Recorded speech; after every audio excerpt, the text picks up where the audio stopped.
The title of the presentation is Where Are We Now?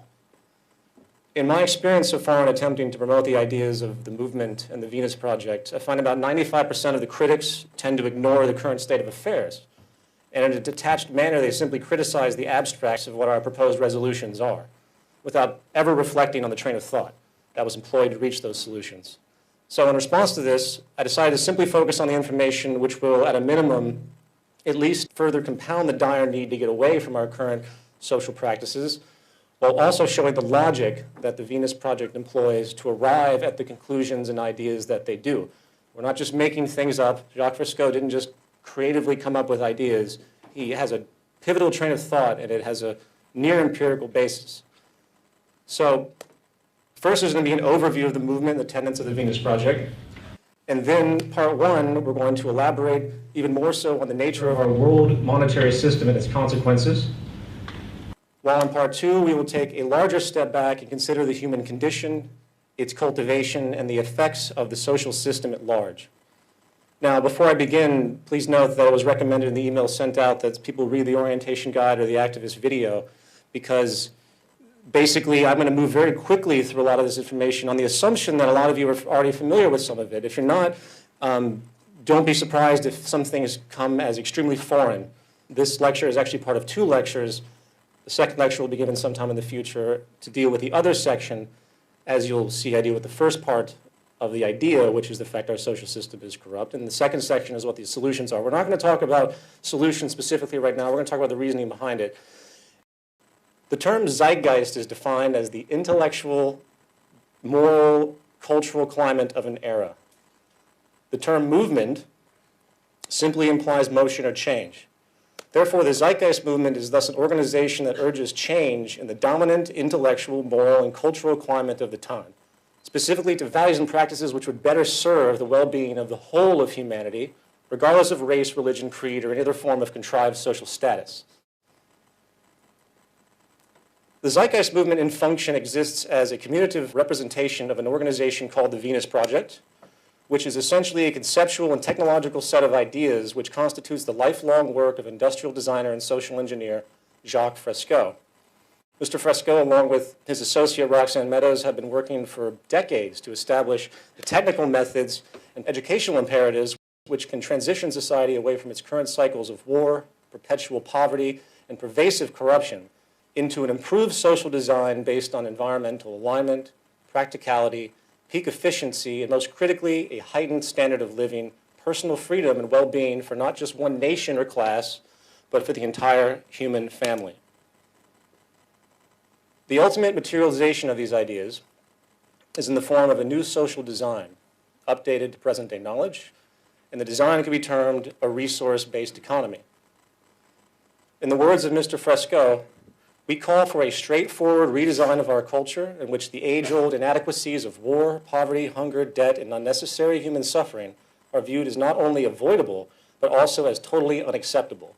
Anything less will simply results in a continuation of the same catalog of problems inherent in the present system. In summary, a resource-based economy utilizes resources rather than commerce. All goods and services are available without the use of currency, credit, barter, or any form of debt or servitude. The aim of this new social design is to free humanity from the repetitive, mundane, and arbitrary occupational roles which hold no true relevance to social development, and while also encouraging a new incentive system that is focused on self-fulfillment, education, social awareness, and creativity, as opposed to the contrived, shallow, self-interested, corruption-generating goals of wealth, property, and power, which are dominant today. The enabling foundation of this concept is the realization that through the intelligent management of the Earth's resources, along with the liberal application of modern technology and science, we have the ability to create a near global abundance on this planet and thus escape the detrimental consequences generated by the real and artificial scarcity and waste which is dominant today. This reality can provably create a high quality of life for the entire world population many, many times over. The Venus Project takes into account something which has been long lost in our modern financially driven world. the fundamental building blocks of society, and the basic understandings required to maintain a person's emotional, intellectual, and physical well-being. All social systems, regardless of political philosophy, religious beliefs, or social customs, ultimately depend upon natural resources as the initial step towards social functionality. Concurrently, society itself is a culture machine. In other words, it's a natural consequence for a culture to support the values integral to the dominant institutions of that society, regardless of the benefit of those values. In other words, the society reaps what it sows. If your society's foundation inherently supports self-interest, elitism, greed, and dishonesty, then no one should ever be surprised when certain members of society continuously fall into the extremity of murder, financial corruption, or indifferent selfish gain. In other words, society is not only a product of the sum of its members' values, paradoxically, it's also a generator of them for each new generation. It should be no wonder that government perpetuates nationalistic and patriotic values. If they didn't, people might not support the state agendas or their wars. It should be no wonder that the Catholic Church perpetuates the idea that humans are born into sin. Otherwise, people might not show up to be saved. And it should be no wonder every major city on this planet is cloaked with corporate advertising working to force materialism and inadequacy. Why? Because otherwise, some people might just be happy with what they have and not contribute to the profit and perpetuation of a corporation or an economy. Regardless, when it comes to cultural influence, nothing can hold a candle to the vast psychological implications that have developed due to the system of monetary finance. Money, contrary to the attitudes of most of the world's population today, is not a natural resource, nor does it represent resources. In fact, by all standards of logic, money is only functionally relevant in society when natural resources and the mechanisms of creation are scarce. And thus, a system has emerged where people are given value for their skills in exchange for their servitude, which can thus be used as a medium of exchange for those supposed scarce resources. Sadly, the culture is now fully indoctrinated into this frame of reference. And like the rising sun, most cannot even consider any other possibility for social functionality. In fact, some have even redefined the relevance of money itself by being conditioned to think that money represents choice, that money somehow has something to do with democracy, and the greatest illusion, that the monetary structure is a tool of liberty. Well, while money has indeed served a positive role overall in the course of our social evolution, adaptation and change and improvement is still unstoppable. The fact is, most of the original problems which require the development of the economic system we see today are no longer pressing due to the dramatic advancement of science and technology. We now have the means to move into a new paradigm, one where the negative byproducts of our current social establishment, such as perpetual war, human exploitation, poverty, and environmental destruction, are no longer tolerable. What is advocated here is merely the next step in our social evolution as dictated not by a person or group's opinion, but by statistics, trends, basic inference and extrapolation, all deduced by the scientific method. Unfortunately, regardless of how logical, clear, and obvious new ideas may seem, the public still remains, on average, a tremendous fear of any form of social change. This is largely due to the propaganda and indoctrination which has been pushed upon them by the established powers, which, of course, prefer to maintain their power. These institutions range from religious organizations to government to business.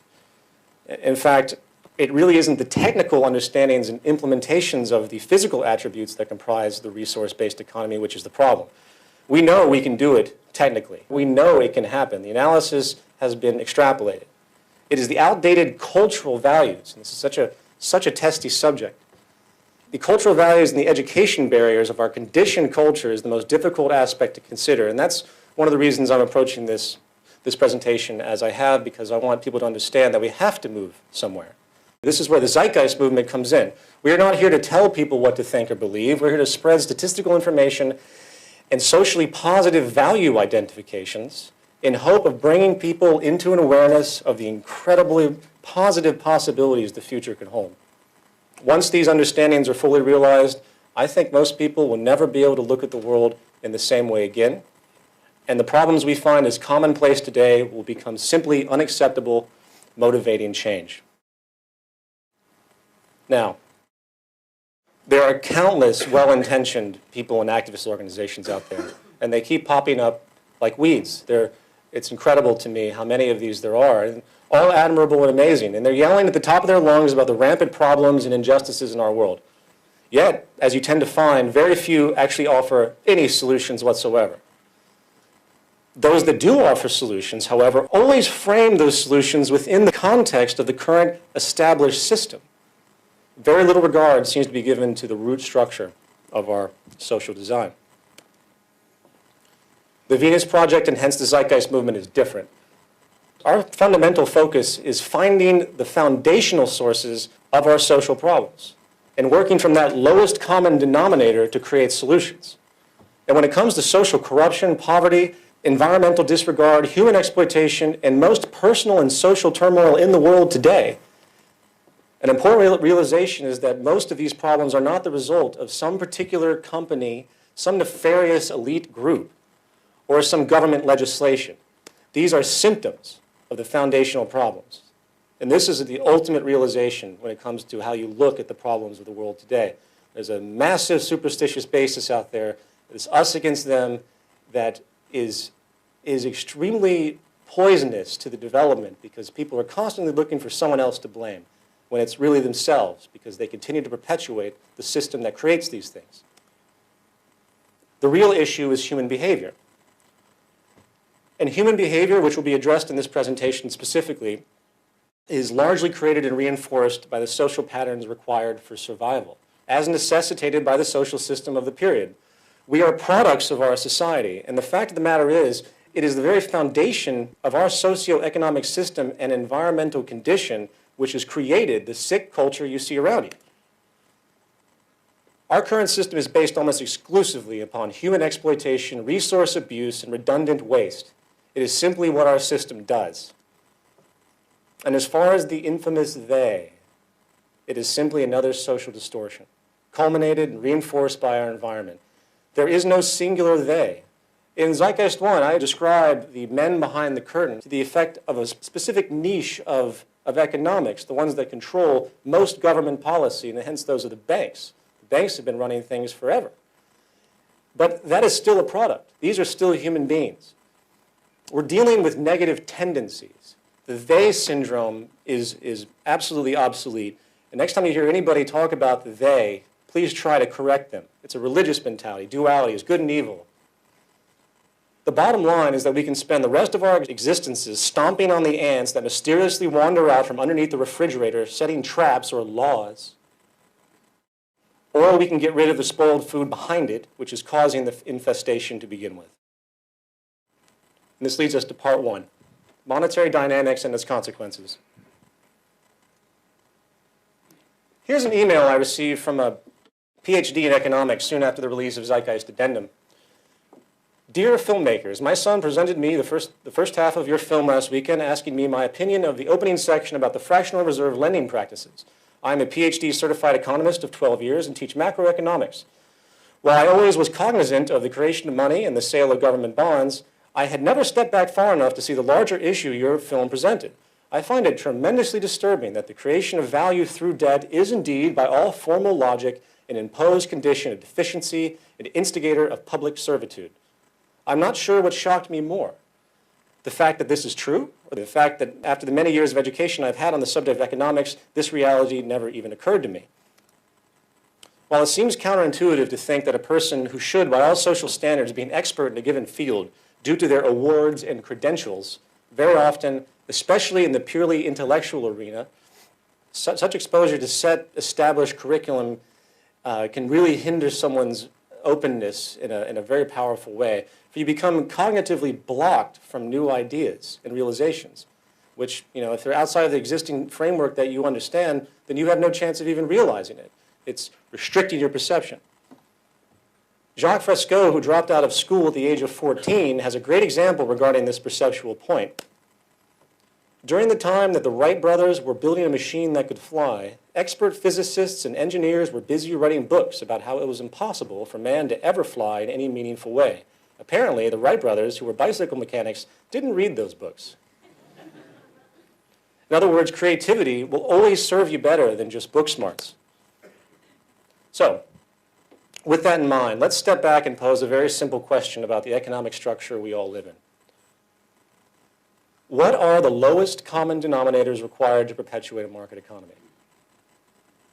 1, human labor must be sold as a commodity in the open market. Outside of investment and inheritance, nearly all money is obtained through income, and income is derived from wages or profit in some form of employment. Therefore, there must always exist a demand for jobs or the economy cannot operate. 2, money must be continuously transferred from one party to another in order to sustain so-called economic growth. This is done through constant or cyclical consumption by virtually everyone in society. Jobs are entirely contingent upon demand for production in some form.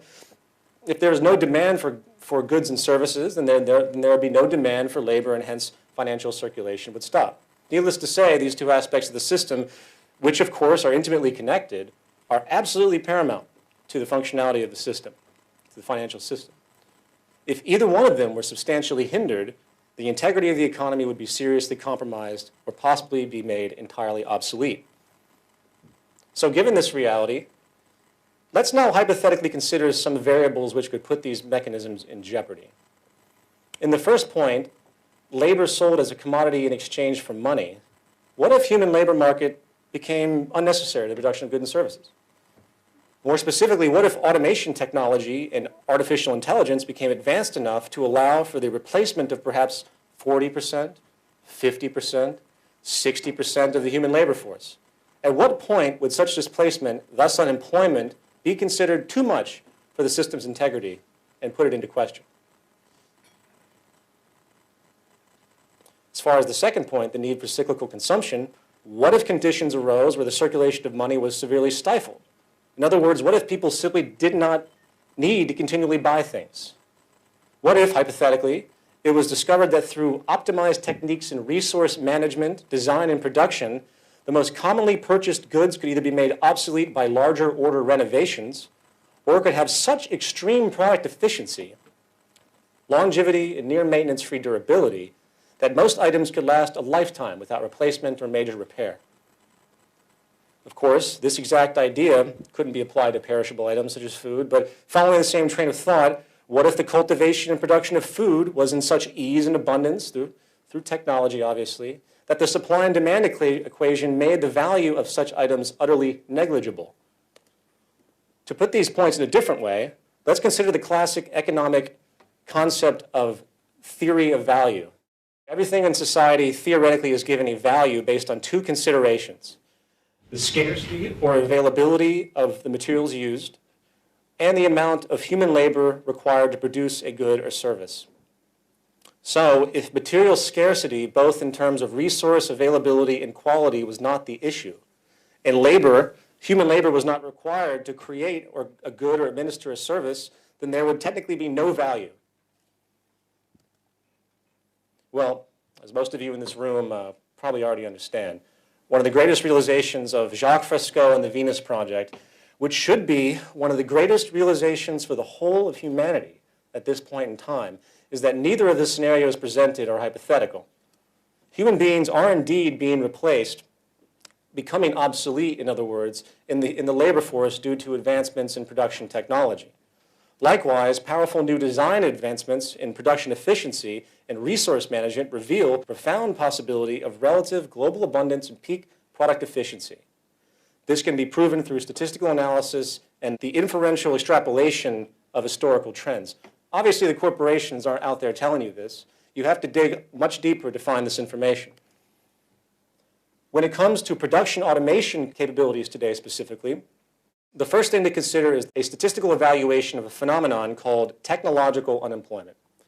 Technological unemployment, which is the unemployment caused by the use of machines as vehicles of labor, has continually and systematically forced relevant numbers of people out of every single new emerging sector for the past 300 years.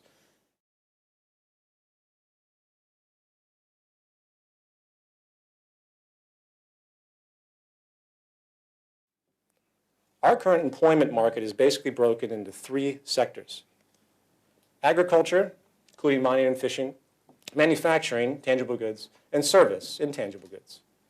As a near universal social progression, all societies tend to follow the same developmental path, which takes them from a reliance on agriculture and extraction towards the development of manufacturing, such as automobiles, textiles, shipbuilding, steel, and finally towards a more service-based system. Naturally, the only reason some countries are farther behind in this process than others has to do with the affordability of the technology required to make it move to the next level. It's irrespective of social system or political disposition. It is a scientific progression. So let's consider this phenomenon using the United States as a proxy. Coming from the States, that's a lot of where my data comes from, but please note that this can be applied to any economy. In 1860, 60% of Americans worked in the agricultural sector. However, today, due to advancements in machinery and automation, less than 1%. Fortunately, those technological advancements also gave rise to an emerging industrial revolution, and by 1950, 33% were employed in the factory-based manufacturing sector. As of now, due to continual advancements in machine automation, it is less than 8%. So considering that only roughly 9%, granted there's probably a few percent leeway on there depending on which analysts you use, so there's only 9% of Americans working in agriculture and manufacturing now, where did everybody else go? Service sector. The only thing that has saved the U.S. labor market after the technological renovation of the agricultural and manufacturing sectors is flight to the service industry. From 1950 to 2002, U.S. employment in the service sector went from 59% to 82%. The service sector is the dominant employer of Americans today, along with all other industrialized countries. Of course, this begs the question, is this sector insusceptible to the wrath of technological unemployment? Of course not. With the advent of increasing versatile computer technologies, we are seeing job displacement once again, this time in all service industries. The replacement of tellers and cashiers with kiosks, the use of automated voice systems for phone service, the internet has completely redefined retail, not to mention full kiosk systems in physical marketplaces, advanced food prep machines, and even research done by automation these days. As economist Stephen Roach has warned, the service sector has lost its role as America's unbridled engine of job creation. As a unique example, in Germany, the first completely automated restaurant is in operation. It uses kiosks for ordering and payment. The food is served by a fully mechanized system. There is zero wait staff. There is no reason that this idea could not be done with every single eating establishment in the world. In fact, if one was to think creatively about the application of technology in general, in isolation, you see pockets of things where you see a news report about a certain technology that can do certain things. If you were to apply those creatively, I don't see how 90% of the entire service industry couldn't be wiped out tomorrow. The only reason it hasn't been done is because the focus of society is backwards when it comes to social progress. To illustrate this point more so, let's stop thinking about technology in terms of unemployment for a moment and consider it from the angle of productivity. The most incredible relationship of all of this is that the more technological employment increases, the more productive things become. In the G7 advanced industrialized countries, employment in manufacturing has been dropping, but manufacturing output has been rising. Here's the chart. I think it's quite profound. I love this. The truth is that the U.S. manufacturing is doing quite well in every way except the number of people it employs. Furthermore, few economists would judge the health or sickness of any industry based solely on employment. By that standard, agriculture has been the sickest industry of all for decades because employment has declined, although farm productivity rose dramatically in the past century. Industrial health is better measured by output, productivity, profitability, and wages. The person is completely forgetting one universal thing. If human laborers are displaced, they cannot obtain purchasing power. If they cannot obtain purchasing power, they cannot fuel the economy by consumption. So on that level, it doesn't matter how productive we are. No one can buy anything. The phenomenon has been termed by some theorists as the contradiction of capitalism. For not only is the obsolescence of the human labor force the obsolescence of the consumer, the high level of output generated by technological efficiency makes the corporate motivation to pursue such advanced means very strong, even though it is economically self-defeating over time. In other words, regardless of the level of productivity, if people don't have jobs, they can't buy anything. This very fact alone, that productivity is inverse to employment in all sectors, should be enough to warrant a deliberate shift from the focus of human labor to a system where technology is given the highest priority. The system is literally denying peak production, and in a world where 1 billion are starving, I think that's extremely despotic. And this brings us to one of the most profound points of this talk, the social intent. Should the focus of society be to create and preserve jobs? Or should the focus of society be to maximize production and create abundance? It is either one direction or the other. You can't have both.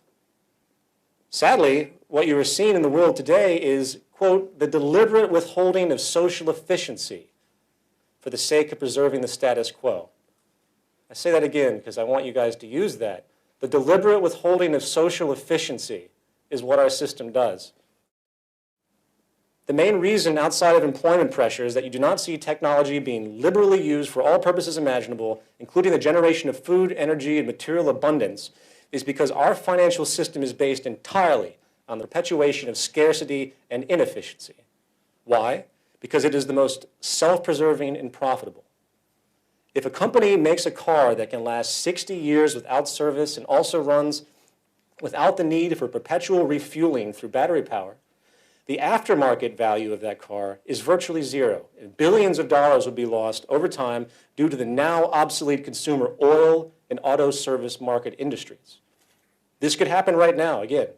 Why doesn't it? Because the economic system literally couldn't work if it shifted its focus towards optimum efficiency. Our entire system in an economic sense is based on constriction. Scarcity and inefficiencies are the movers of money. The more there is of any resource, the less you can charge for it. The more problems there are, the more opportunities there are to make money. This reality is a social disease. For people can actually gain off of the misery of others and the destruction of the environment. It's called moral hazard in the insurance industry. The whole system is moral hazard. Efficiency, abundance, and sustainability are enemies of our economic structure, for they are inverse to the mechanics required to perpetuate consumption. This is profoundly critical to understand, for once you put this together, you begin to see that the 1 billion people currently starving on this planet, the endless slums of the poor, and all the horrors in the culture due to poverty and depravity are not natural phenomena due to some natural human order or lack of earthly resources. They are products of the creation, perpetuation, and preservation of artificial scarcity and inefficiency. To add insult to injury, this scarcity is not only perpetuated in the markets of consumer goods and services, but also manifests in a way which influences the behavior of the whole of society, through making sure that even money itself is perpetually limited in supply. As denoted in Zeitgeist Addendum, the central banks of the world almost all create money out of debt through loans. These loans are produced with interest, yet only the principal is created in the money supply, creating a perpetual deficit in supply. The debts generated by these loans in turn serve as virtual prison cells for the average citizen, keeping them willing to work off their debt, putting them in a perpetual state of obligation. There's a word for that. It's called slavery, debt slavery. The money isn't real. The interest sure isn't real. The debt is not real. The whole thing is an illusion. The whole world today is now stuck in the illusion that there isn't enough money to do this or that.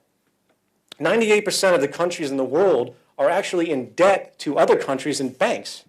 As of 2009, it's been confirmed that the world is in a state of recession, which basically means massive monetary contraction. In other words, the whole world is somehow short on cash. Am I the only one that finds this absolutely unbelievable? The stupidity is not only unbelievable, it's deadly. The market and financial systems as we know it is diametrically opposed to development of peak efficiency in order to perpetuate profit in the established order. What is peak efficiency? The highest form of technical efficiency known at a time. Not the highest form of efficiency that is affordable, but the highest form of efficiency that is actually possible. The question has never been, do we have the money? The question has always been, do we have the resources and technical understandings to make it happen? That is all that has ever mattered. Now, given all of this, it's easy to see how the public today finds it difficult to assume that technology can provide abundance and peak efficiency. For there is very little in their day-to-day life that clearly illustrates this point. Everything around them reinforces the idea that scarcity in the world today is a natural problem. Why? Because the pursuit of profit by industry always inherently limits the quality of design for the sake of monetary preservation. If a company wants to be competitive in the marketplace, they must find a balance between quality and cost, invariably denying quality. It is impossible for a company to produce a product with peak efficiency by the very nature of the game. It would be too expensive to afford. This is one reason why there is so much unhealthy food and trash goods in our system. When you consider the majority of people in society today are lower middle class and below, you realize that the corporations must reduce their production costs to meet the terms of the affordability of the dominant demographic of the culture. I live in Brooklyn, New York, in an area that's very, very poor. Within a 6-block radius of my apartment, there are 5 of these 99-cent stores. These are stores which sell products from the cheapest possible materials and lowest possible efficiency that could ever be manufactured. It's junk, stuff that should have never been created to begin with. Why is it there? Because the people can't afford anything else. Why can't they afford anything else? Because the market system also creates and perpetuates social stratification, and the poor must exist in order for the rich to exist. Therefore, the level of product efficiency today is artificially directly proportional to the purchasing power of the demographic. Therefore, generally speaking, one's perception of quality is often only as good as their socioeconomic status. The quality of goods are stratified, just as the social classes are. The result is outrageous amounts of resource waste. In a world that claims to be growing more and more concerned about environmental issues, resource supplies, man-made atmospheric changes and pollution, I find it fascinating that no one is talking about the most consistent destroyer of ecology and the most continuous waster of natural resources there is, the pursuit of profit. Capitalism is based on the free pursuit of profit by whatever means necessary. I was in a cab coming here, and the cab driver made a great comment. He was describing something along the lines of business he was conducting. He's like, yeah, there's no friends in business. And he's absolutely right. I'm going to be using that one too. Capitalism is based entirely on the free pursuit of profit by whatever means necessary. It is a gaming strategy and nothing more. The irresponsibility it enables by its central philosophy of self-interest is profound. And while there are many angles to this, let's stay with the point at hand, the deliberate production of inferior products. Think about it. It is as environmentally illogical as can be. There is no reason to ever create a product that is deliberately low in efficiency. This simply means faster breakdown, faster obsolescence, more duplicate production, and many times more waste and pollution than would be required if the goal was to simply optimize products based on the most current technological awarenesses of the day. And this leads us to the final topic of this section, market mythology. So far we've talked about the structural mechanics of the system a little bit, pointing out the inherent contradictions and problems. As of now, through the overpowering growth in science and technology, the monetary system can be considered structurally obsolete, serving only as a paralyzing hindrance of social progress. Not to mention a destroyer of trust human trust in the environment. That's a whole different topic in and of itself. Unfortunately, the social indoctrination within the market system has created a mentality which blindly supports the social dogma regardless of what we have touched upon. The identity relationships are simply too strong. In many ways, it's like a religion. Taking away the belief in the market system is like taking away someone's belief in God, for it challenges who they are. When you're a little kid, you pull on your mother's pants and you want candy, and she might say, no, we can't afford that. So you have this instant indoctrination to the monetary system from the earliest form of life, because obviously your parents are always struggling to a certain degree, so it becomes absolutely built into your psychology. Not to mention that those that have successfully acquired a great deal of wealth, you'll find that those that are in fact very wealthy, they will almost always be inclined to tell you that the system's great. That's just the nature of behavioral reinforcement. Now, the three most dominant of these psychological indoctrinations that I want to talk about are the notions of property, incentive, and associations with freedom of choice. Starting with property. The capitalist economy is founded on the very idea of exchanging property in the markets. Even your labor is a form of property in a sense. The world that we know is so bound up in the process of buying and selling that most just can't imagine any other way of functioning human affairs. Property is often associated with so-called rights as well. We use a legal system to protect our property, and if anyone interferes with what is mine, their freedom can possibly be taken away. In fact, there's even an entire industry which is there to tell you what the best property there is to own. It's called advertising, of course. Yet, with all of this obsession over property, very few ask the question, why do we have property to begin with? The answer is simple. It's scarcity. Property is an outgrowth of scarcity. The farther we go back in time, the more difficult and time-consuming it was for people to create tools or extract a resource. They, in turn, protected it because it had immense value relative to the labor entailed along with the possible scarcity associated. People claim ownership because it is a legal form of protection. Property is not an American or free enterprise or capitalist idea. It is an ancient mental perspective necessitated from generations of scarcity. If there isn't scarcity, the rationale for property becomes an irrelevant issue. Now let's move on to the idea of incentive. As the theory goes, the need for a profit provides a personal organization with a motivation to work on new ideas and products that would sell in the marketplace. In other words, the assumption is that if technology replaced humans in the workforce and abundance could be created, then people would just have no motivation to do anything socially relevant. No monetary incentive, no progress is the idea. There are two glaring issues with this assumption. The first is that it is entirely based on projected values, and values are almost entirely based on culture. Nikola Tesla, Louis Pasteur, Charles Darwin, and the Wright brothers, Albert Einstein and Isaac Newton did not make their massive contributions to society because of material self-interest. Did Martin Luther King walk down the street in Birmingham, Alabama, while a bunch of racists threw rocks at his head because he was on his way to cash a check?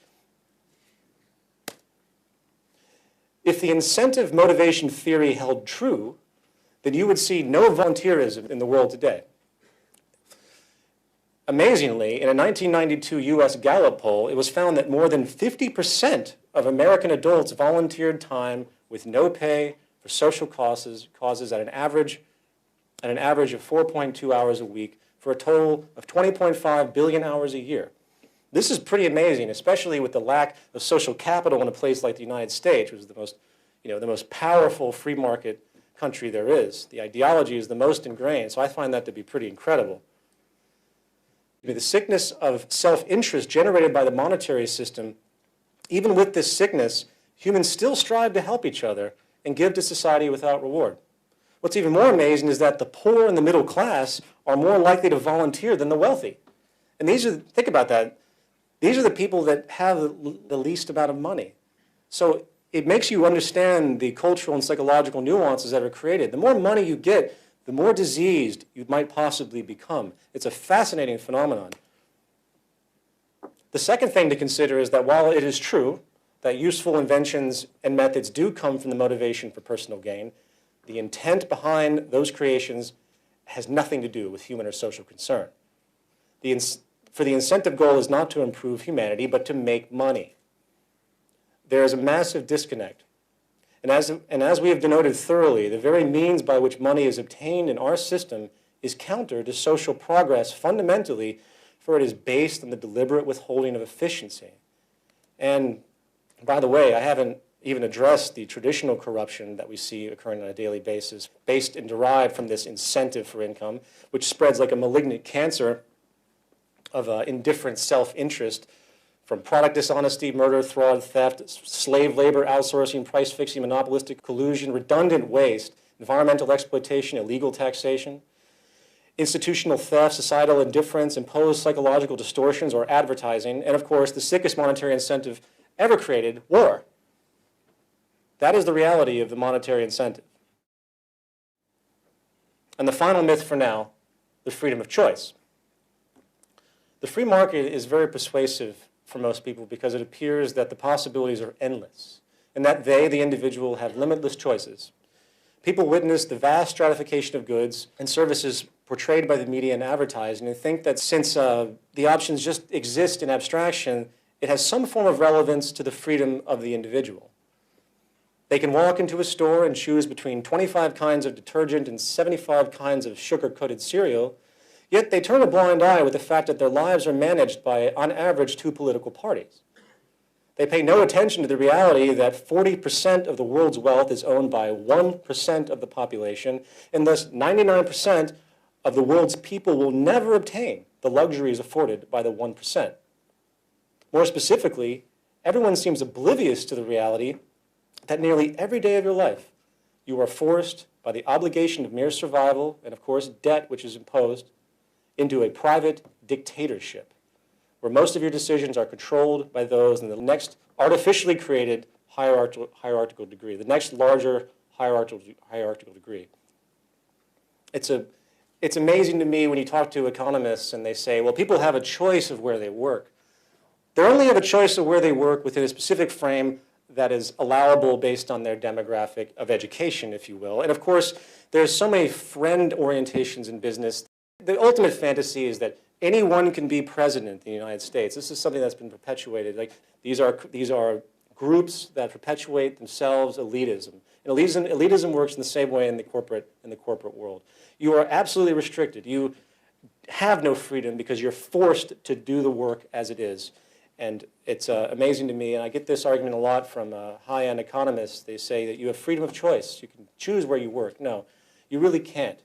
When you get out of college, there's this wall of jobs, and you can find your slot, and that's about it. That's your choice. It's a preset choice. So I ask you, what freedoms are we talking about? You're only as free as your purchasing power will allow you to be.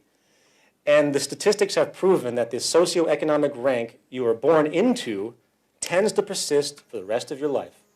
If you are born poor, you will likely remain poor. Why? Because all the odds are against you. If you are rich, you will likely remain rich. Why? Because all the odds are in favor. It is the nature of the system.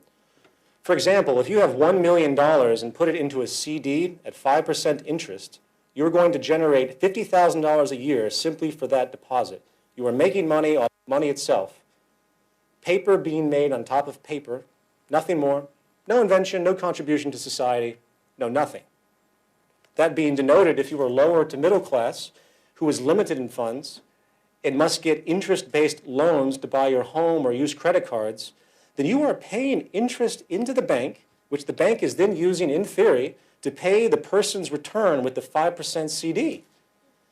Not only is this equation outrageously offensive due to the use of usury or interest to steal from the poor and give to the rich, but it also perpetuates class stratification by its very design, keeping the lower classes poor under the constant burden of debt and servitude, while keeping the upper classes rich with no means to, with the means to simply turn excess money into more money. The very idea that you can take money and turn it into more money is absolutely hilarious and corrupt. Likewise, it should be no surprise that the world is run by cartels and government collusion. For competition is based on nothing more than a gaming strategy, as we have said. In other words, competition breeds corruption. This is another one of those economist things where they say, oh, the free market used to be great, but something happened and now we have all these cartels. Now, monopoly is the final stage of success in a competitive environment. It is incredible to be how people don't realize this.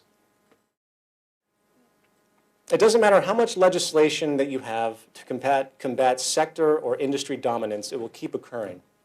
Even more powerfully, government coercion by big business is also unstoppable. It is a natural progression of market strategy to get government on your side. In fact, the true propensity of our world economic system continually, year by year, approaches one thing: fascism, or more specifically, inverted fascism. This is the condition where corporations covertly control government policy. This is the natural gravitation. So as time continues to move forward and you keep looking back, it seems like things always get worse, and they do. And this leads me to part 2, culture and the biosocial imperative. So this is a detour now.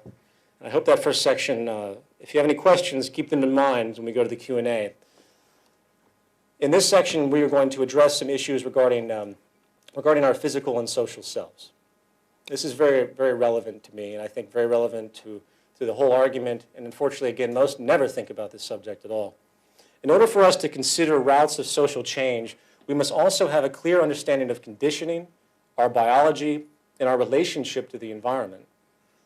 As denoted before, when it comes to the pursuits of social change, the most profound hurdle is overcoming the traditional ideology, identifications, and dogmas which have been set in stone as final by the established culture. Of these ideas, a consistent one that comes up has to do with the conclusion that the human being is of a rigid, fixed nature, whereas certain behaviors are simply immutable. Therefore, as the logic goes, social structures are locked into a set pattern, which cannot be overcome due to the very nature of the species. In order to address this claim, we need to first consider the ramifications of culture itself.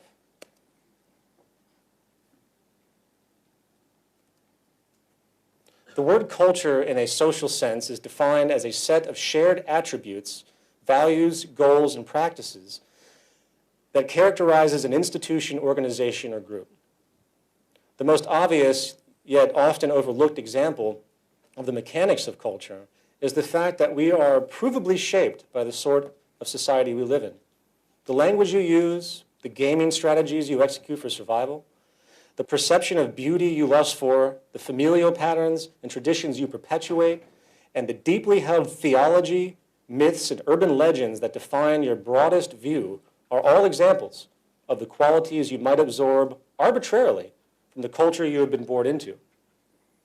In fact, if you dig deeper, you find that there is really nothing that we cognitively think and believe which isn't first presented to us in some environmental form.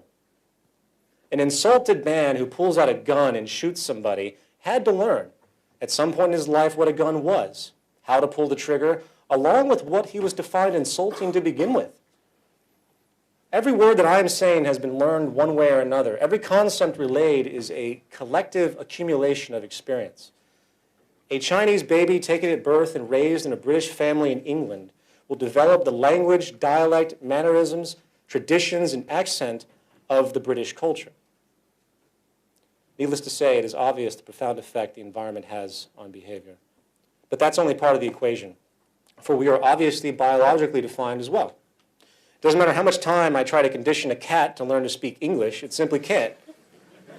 Simply due to the limitations of its evolutionarily derived biological state. Those limitations are basically defined by genes.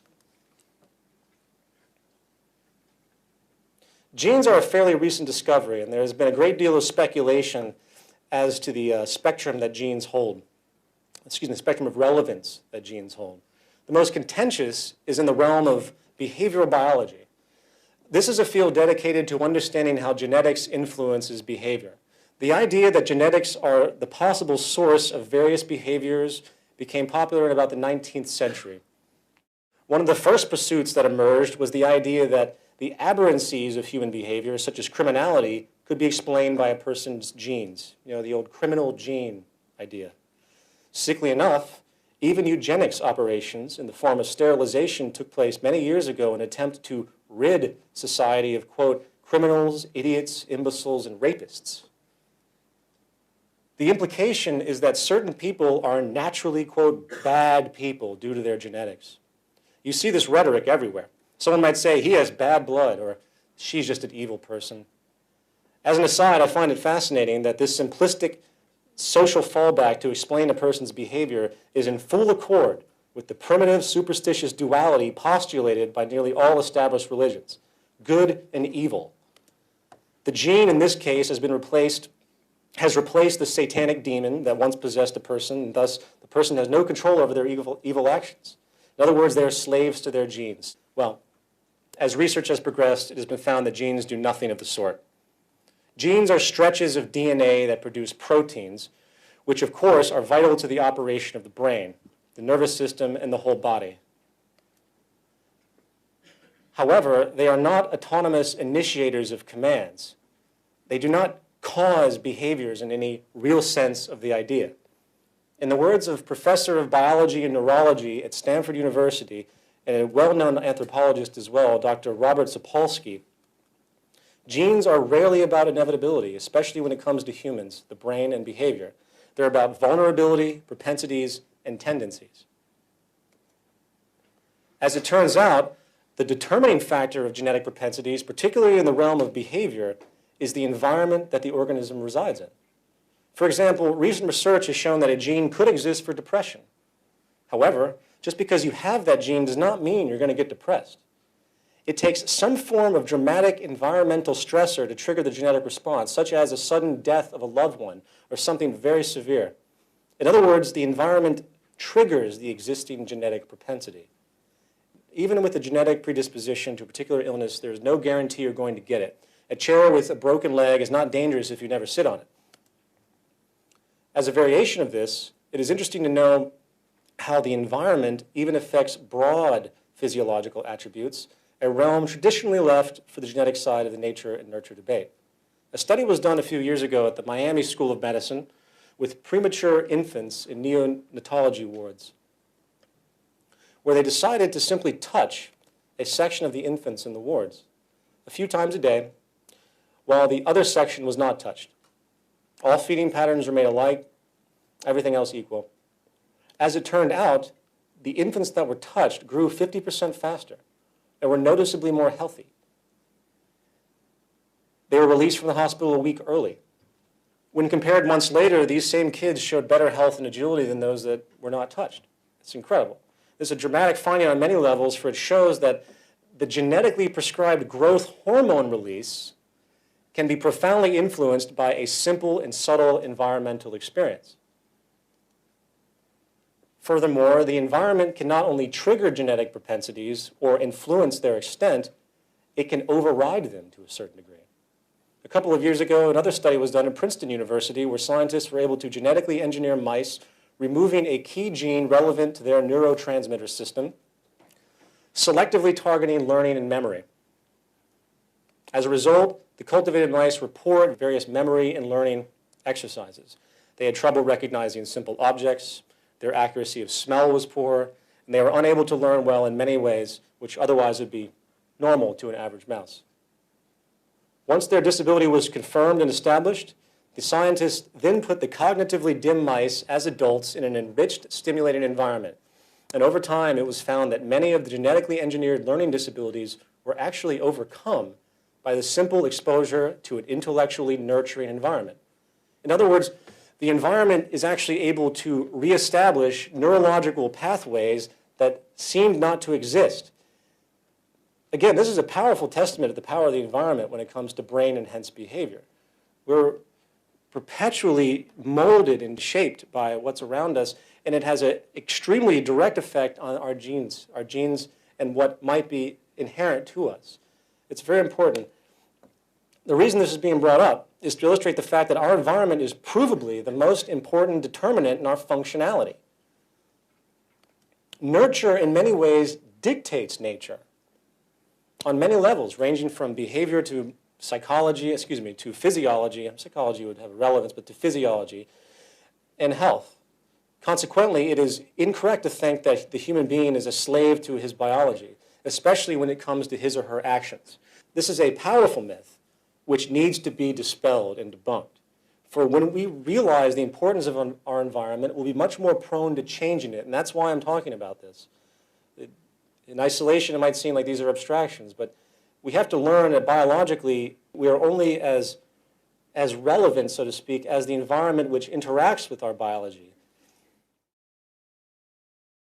However, as one final example worth considering, which from my perspective summarizes the overwhelming power and relevance of our environmental culture we are exposed to, let's consider the implications of feral children. A feral child is a human child which has lived isolated from human contact from a very young age, isolated from society or human society. Historical examples of this range from children that have been locked in rooms by their parents for years to children who have been abandoned in the wild and raised, so to speak, by animals. This is Jeannie. She was discovered in 1970, having been locked in a single room, virtually alone, for 10 years. When they found her at 13 years old, she could barely understand language, and she knew only a few words. She was 54 inches tall. Her eyes could not focus beyond 12 feet, and she walked in an awkward, hunched manner, and she could not chew solid food. Once rescued, psychologists and scientists immediately began working to rehabilitate Jeannie, creating a nurturing environment, and she quickly began to overcome a great amount of the problems that she had had, but due to the severe emotional scars that she went through, something very specific stuck out, which has a specific relevance to the point I'm trying to make, and that was her inability to learn language. While humans obviously have a genetic predisposition for language, it is cases like this that show how the environment does not, if the environment does not engage those propensities at a certain point in time, then those language capabilities will not form. It requires the environment to stimulate the effect. And that's a very important thing, and I'm going to keep reiterating that. This young girl was rescued in May of this year in Russia. She was locked in a room with dogs and cats for several years, causing her to behave like an animal. She could not speak. She lapped up her food and drink with her tongue, and she walked on all fours. She was 5 years old when they found her, but her physical size was only of a 2-year-old, excuse me. This is fascinating, apart from being horrific. It's the fact that feral children, they can pick up and imitate things in their environment that to us would seem absolutely unhuman. This is a girl named Oksana Malaya. She was also extremely neglected and ended up spending the majority of her childhood between the ages of 3 and 8, 5 years, living with dogs in the back of the family home. She actually slept in the kennel with the dogs for 5 years, and when rescued, she had adopted incredible canine mannerisms, including barking, a higher than average sense of smell and hearing. She ate raw meat. She walked on all fours and knew virtually no language. It is sociological examples like this that should really make one step back and question the lowest common denominator of what is supposed to be human nature. Please understand that there's no denial that we human beings are wired in a particular way. However, the fact is we obviously, especially at a young age, have an incredible ability to adapt to our environment. We are exceptionally malleable, and as studies have shown, will adapt based on what is supported and reinforced by the social condition we inhabit. If the known propensities of human beings, such as walking upright, learning language, and the like, are not triggered and supported by the environment, then they might not manifest. Therefore, again, the human being is very much a cultivated organism. The quality of a person's health and behaviors really comes down to the quality of the environment, culture, and hence social influences they are exposed to. This is critical that society fully understand this and adjust accordingly. It should be no wonder the world we live in when we examine the system, the environment that creates us. And this is the point. We, as so-called individuals, are running composites of our life experiences. We are walking expressions and cultivations of the environments we have passed through up until this very moment. And when it comes to survival, only those behavioral attributes that have served a function in your environment are reinforced and made dominant. Once you understand this, the corrupt world around you suddenly makes perfect sense. Human beings are not inherently greedy or inherently competitive or inherently corrupt. It is the social system, it's the environment that creates us. Just as a young girl would choose to walk on all fours and bark because that's what the environment makes similar to her, we become corrupt and we become self-interested because that's what our culture has created and put upon us. So the social imperative that emerges out of all of this in the long run is that there is a great deal of care which needs to be taken in regard to our social environment. We must alter the system in such a way so it does not create, support, or reinforce those behaviors which are socially harmful. And that's what social design is about. It's interesting to point out, and this takes me to a subsection of this, it's interesting to point out that competition and hierarchy, which seem dominant today, have not been the dominant ethos of human society for the majority of our time on this planet. Before the agricultural or Neolithic revolution, which occurred about 10,000 years ago, hunter-gatherer societies actually had a non-hierarchical, egalitarian social structure. The social values were based essentially on equality, altruism, sharing, and literally forbid upstartism, dominance, aggression, and egoism. We know this because of the anthropological research that has been done on remaining hunter-gatherer societies over the course of the past century. I find this fascinating, that for the bulk of our existences, as the human species, 99% of our societies have been virtually non-hierarchical, non-materialistic, and have had the wisdom to appreciate a minimalist affluence, as opposed to the dominance-driven, excessive, and unsatisfied culture we see today. Regardless, this historical reality puts into question the notion that social hierarchy is a natural human tendency. What it is a social condition that has been created. In the view of Robert Sapolsky, hunter-gatherers have thousands of wild sources of food to subsist on. Agriculture changed all of that, generating an overwhelming reliance on a few dozen food sources. Agriculture allowed for the stockpiling of surplus resources and thus, inevitably, the unequal stockpiling of them. Stratification of society and the invention of classes. Thus, it has also allowed for the invention of poverty. The core basis of social hierarchy is real or perceived scarcity. Social hierarchy is a formalized system of inequality which serves as a substitute for perpetual conflict over scarce resources. In view of our Western society, which, as we have denoted, works to literally preserve scarcity, it's easy to see how our social classes are perpetuated unnecessarily. But the problem doesn't stop there.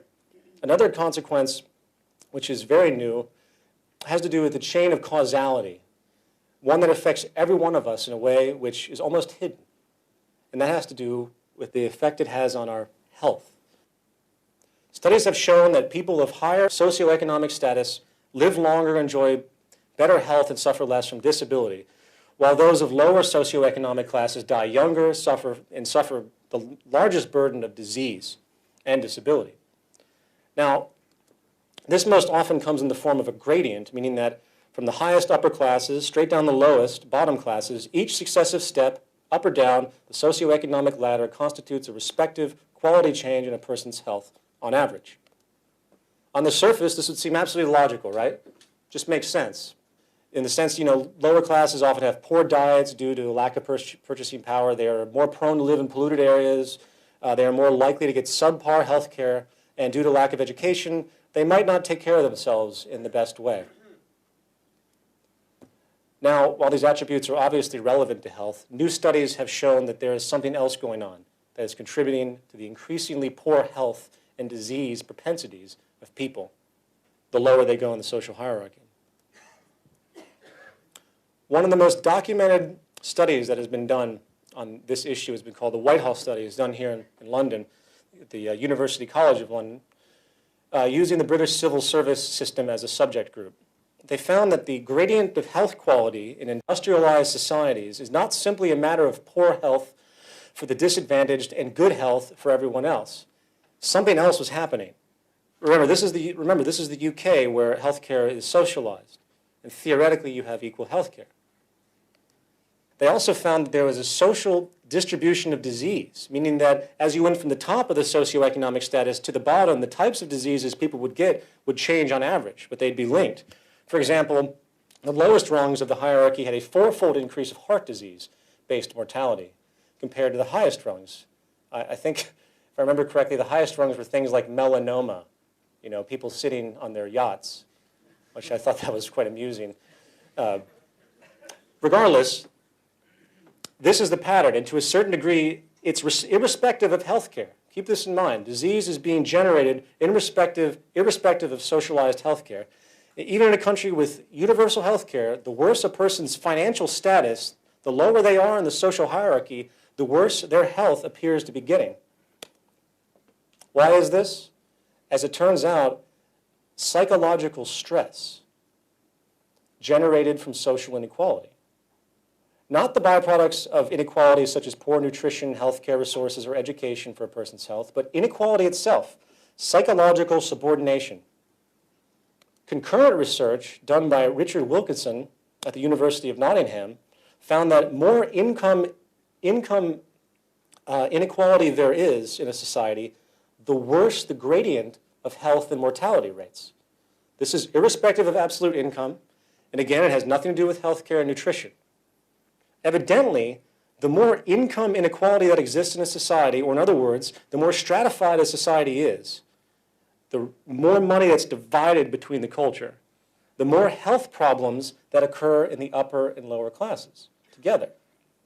It isn't about money in and of itself. It's about the psychological ramification, the psychological stress or psychosocial stress generated by the social hierarchy itself. Not to mention, as an aside, it is also well documented that the more income inequality that exists, the more crime, assault, robbery, murder are probable. Not the more poverty and deprivation that causes this, the more inequality. Does everyone understand that? That's a very interesting point. This is easy to exemplify, for the United States, which has the largest income gap on the planet, also has the largest crime rate in the world, the largest prison population in the world, and amusingly, we're also the most aggressive and armed nation in the world. Go figure. The bottom line is that when it comes to the comparison of hierarchy to egalitarianism, in other words, people being equal or people being stratified, egalitarianism or equality, when it comes to psychologically stress-driven health, trumps stratification for the whole of society from crime to disease rates. So in conclusion to this section, I hope I've made this relatively clear because it's a really important point when you think about it. Not only are social classes modern inventions of human society, social classes are scientifically proven to be detrimental to the health of everybody by the very construct of its creation. I think, in conclusion of this formal presentation, that is one of the most incredibly compelling motivations to seek alternatives. The very fabric of the larger order of society is intrinsically and provably unhealthy. And coupled with everything else that we've talked about, I think that adds a tremendous weight to moving forward into something new.